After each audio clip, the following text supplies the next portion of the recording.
He was a foot taller than she was, his skin as dark as the view beyond her porch. By instinct, she fumbled for the handle of the storm door, but too soon it was open, its chain snapped, the hinges buckled all the way to the wall. "I want you," the man said, licking his lips. "You get out," Carrie gasped. She pulled for the handle of the interior door, but already his hand was inside, and the man yanked it wide. "I'm not going anywhere," he told her. Then he was over the threshold. "I want you," he said again. He pushed Carrie across the living room, past her television set, past a potted snake plant, and onto her couch. The coupon she'd been clipping fluttered to the floor. Before she had fully registered his being inside her apartment, he was lifting his shirt over his head, groping at her nightgown. She could see he was much younger than she was, and unshaven. He smelled of alcohol. "I like older women," he said. "They don't mess around." Had Linda and Mason gone out? Linda would not be able to help. She was too small, too weak, like Carrie. But Mason? She would allow Mason inside, this one time, to help her. She thought briefly of her husband, but he was gone now, she knew. Wasn't anyone else outside? Her underwear was off. He was forcing himself into her. Her heartbeat rattled beneath his weight. She nearly screamed, but chose not to. He might hurt her even more.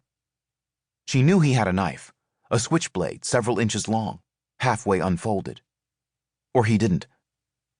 Later this would be a source of contention, whether she had actually seen the knife or if the man had simply threatened her and she had imagined one, as real as his stubbled face, as the alcohol on his breath. He finished, stepped back from the couch and stood there, shirtless. She hoped he might leave now, on his own, that it might be over. Her body throbbed as though from a distance. He told her they were going to the bedroom. "Let's go," he demanded. But he didn't know the apartment. He asked her where the bedroom was. "I'm not going anywhere with you," Carrie told him. This made him angry. He ordered her to the bedroom with his knife. Was there a knife? Again she refused. He clutched her arm above the elbow and dragged her from the couch. Her bedroom was 15 feet across the pockmarked linoleum floor. He found it easily. Hauled her onto the bedspread, atop the clothes she had laid out for church. Climbed over her. Forced himself again. The bedroom so narrow there was no space to run, even if she could get free, which she knew she couldn't. This man on top of her. The blood gone from her arms. The pale blue walls of the room, a box in the corner with spare sheets, a white mug on the nightstand. He finished again. She knew she needed to escape but lacked the strength. Her limbs pulsed when he released them.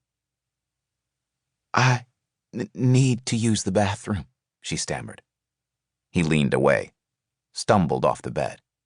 "I'm hungry," he announced, then disappeared into the living room. On the bathroom tile she knelt and prayed. The man heard this and shouted at her from the kitchen to quiet down.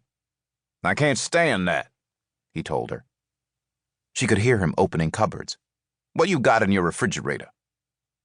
She walked to the door of the kitchen and thought of something. "My neighbors will be over soon," she told him. "They're coming over. You should leave. You don't want to be here." The man's face was hidden inside the empty refrigerator.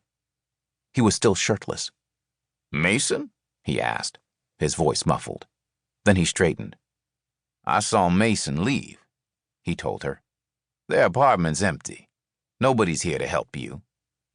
He smiled, looked back into the refrigerator. "What have you got to eat?" She was stunned to hear Mason's name. Were Mason and this man friends? Had this been planned? "I didn't make supper," she managed. "There isn't any other food here." She looked at the kitchen table. A box of Cheez-Its, a package of hamburger buns, a plastic bowl full of fruit, wicker placemats. The man tugged his shirt over his shoulders. "I never heard such screaming," he told her, nodding toward the bathroom where she had knelt praying. Then he shook his head, as though she disappointed him. He pushed aside the hamburger buns